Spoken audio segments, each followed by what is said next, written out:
ku bilaabayaa magaca EEBE naxariista guud iyo mid gaar ahaaneed bale mahad ideelkeed EEBE weyne u sugnaatay wacnaan idilkiinba meel walba oo dunida ka joogtaan kusoo dhawaada barnaamijkeeda maanta oo aynu kaga hadli doono hadalhayntii baryahan qabsatay baraha bulshada ee ku saabsaneyd marwada la qabo iyo SODOHDEED ugu horreyn badankaynu waxaynu nahay bulsho hadal iyo falanqeyn ku astaysan oo ay yar tahay inta wax akhrisa waxna baarta waayo waxaad arkaysaa maalin walba ama usbuuc walba ama bil waliba in uu miiska inoo saaran yahay barnaamij ugub ah oo ama kaag ah oo lagu dhaxwalfinayo baraha bulshada ay ku wada xiriirto wuxuuna in ay bulshadu wax falanqayso amaba ay wax ka wada doodaan si cilmiyeysan oo ay ku dheehan tahay aqoon iyo garasho xeel dheerid u baahan balse waxa ayaan darro ah in la iska gorfeeyo arrimo badan oo aanan xoog ogaal loo ahayn iyo weliba baaritaan qoto dheer lagu samaynin dood weliba iyo falanqeyn kastaba waxay ku habboon tahay ehelkeeda in la weydiiyo aan u gudogala ujeedada iyo tabinteeda maanta waxaana dul istaagi doonaa arrimaha qoyska muslimka ahi iyo falanqeyntii baryahan la hadalhayay ugu horreyn dhismaha qoyska ama lamaano isdoorto waa aayah min aayaatillaah qaala tacaala wamin aayaatihi an khalaqa lakum min anfusikum azwaajan litaskunuu ilayha وجعل بينكم مودة ورحمة إن في ذلك لآيات لقوم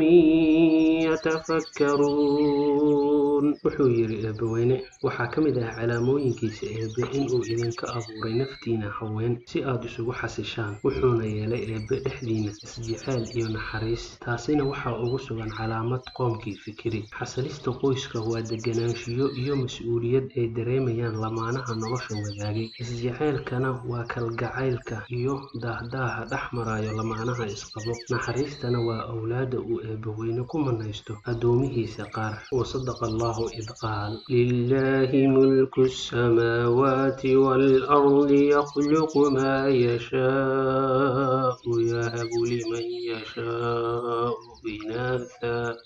ويهب لمن يشاء الذكور أو يزوجهم ذكرانا وإناثا ويجعل من يشاء عقيما إنه عليم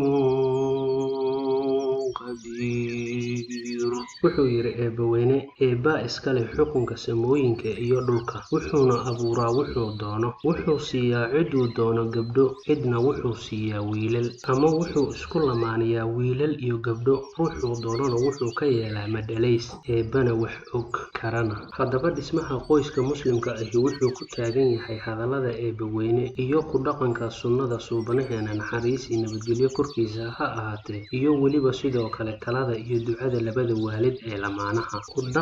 dhaqankeena suubanna waa nagu waajib guriga qoyska labada lamaanaha ahi mid waliba waxaa saaran xuquuq iyo waajibaad u gaar ah midba midka kale balse guud ahaan ninka ayaa ka mas'uul ah gurigiisa walahunna mithlu alladhi calayhinna bilmacruufi walirrijaali calayhinna daraja wallahu casiizun xakiim guntii iyo gabagabadii barnaamijkeena dhegaystaha daawadaha qiimiga badano aad ayay inoo dhibtay inoona dhibaysaa badankeen hablaheeni sharafta badnaa ee lagu yaqaanay dhaqankeenii suubanaa soo dhaweyntii iyo suuriyeyntii xigtada iyo xigaalka in loo meeriyo dhaqamo qalaad oo laga keenay reer galbeed muxumu hablaheena ee waxaa xun midka waxaa xun u soo guuriyey wuxuuna yiri suubanaheena naxariis iyo nabadgelyo korkiisa ha ahaatee istawsuu binnisaa'i khayraa haweenkeena aynu wanaagga farno xumaantana aynu ka waanino xaqana eebaweynaha ina wada garansiiyo subxaana rabbika rabbil cizzati camaa yasifuun وسلام على المرسلين والحمد لله